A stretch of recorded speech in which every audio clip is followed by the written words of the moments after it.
Hello everyone, আশা করি সবাই ভালো আছেন, সুস্থ আছেন। তো একটা বিশাল সুখবর যারা সরকারি চাকরি করে তাদের জন্যে। তো দেখতে পারতেছেন টানা 3 দিনের ছুটি যাচ্ছে সরকারি চাকরিজীবীরা। তো যারা সরকারি চাকরি করেন তাদের ছুটি 3 দিন। তো এবার বৃহস্পতিবার পড়ছে মে দিবস, মে উপলক্ষে। তো এখানে বলা আছে, এই যে দেখতে পাচ্ছেন নিজস্ব প্রতিবেদক, মে দিবসের ছুটি সহ টানা 3 দিনের ছুটি পাচ্ছেন সরকারি চাকরিজীবীরা।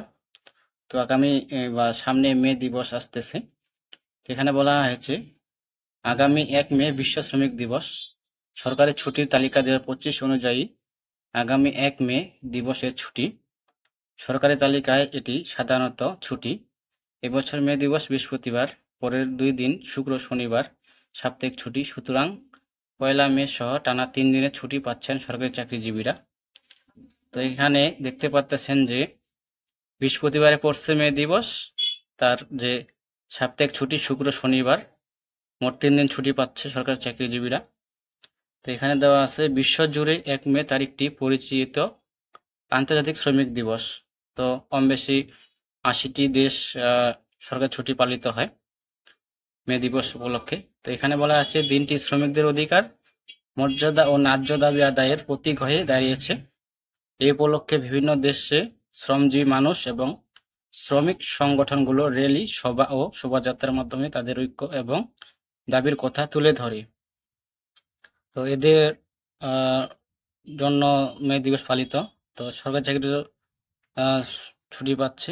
তো এখানে বলা আছে বাংলাদেশ সহ প্রায় 80টি দেশে এই দিনটি সরকারি ছুটির দিন হিসেবে পালিত হয়। 80টি দেশ মিলে পালিত হয় মে দিবস।